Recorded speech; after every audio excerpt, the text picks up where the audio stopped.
Ouais, c'est ce que j'avais dit, ouais, vous allez reprendre pour 20 ans. Ouais. Le live ne meurt pas et reste vivant.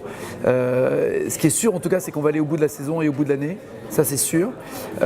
Ensuite, est-ce qu'on va réussir notre pari de financement privé particulier et d'être finalement en première diffusion sur Internet et en rediff sur la télévision et en radio? C'est faire les choses un peu dans l'autre sens, on était habitués à l'inverse.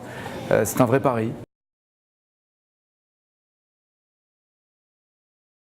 Loin de là, c'est plutôt un Taratata HD. Nous allons techniquement, physiquement et matériellement garder non seulement la même qualité, mais même l'optimiser.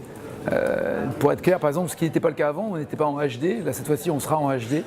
Ce qui est clair, c'est que le concert du 10 octobre sera en 5.1 dans toutes les salles de cinéma Pathé Gaumont en province et en Suisse et en Belgique. Ce qui est évident, c'est que le mode de consommation maintenant sur Internet, vous pourrez vous-même réaliser l'émission et commuter ou la regarder en suivant ce que Policino fait comme réalisation. Tous ces plus-là n'étaient pas possibles déjà sur une télévision et n'étaient pas dans le financement avant. Donc on va même encore plus loin.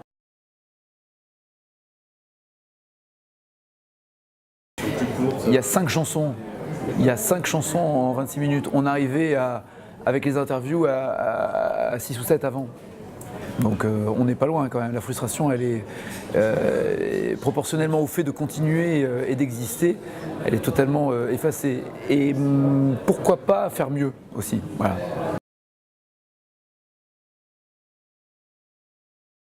Goldman, vous avez réussi à le faire sortir le cerveau? Non mais ça tout le monde en rêve. Quel que soit le rêve, c'est lui qui décide.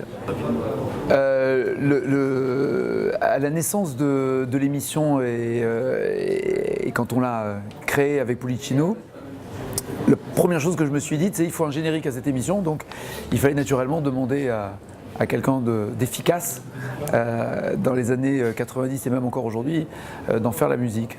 J'ai demandé à Jean-Jacques Goldman s'il pouvait faire la musique.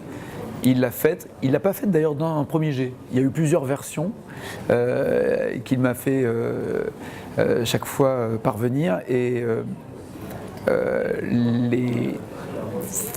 Allez, il y avait quelques hésitations sur la nappe au début était beaucoup trop longue, le gimmick c'était plus voilà, une musique de chanson qu'un générique. Donc par un jeu de production à distance au téléphone, je me suis permis de lui dire tu peux pas faire plutôt ça, comme ça, un truc, puis qui ressemble un peu à quand la musique est bonne, mais tu sais le début d'Encore un matin, et puis avec tu sais, le truc que tu as dans Long is the Road, enfin, je prenais plein de références chez lui et dans ses chansons. Et à la fin, il m'envoie le générique, mais qui me file la chair de poule avec son début comme un orchestre symphonique qui s'accorde et avec la guitare, le riff de guitare qui rentre comme ça dans la tête.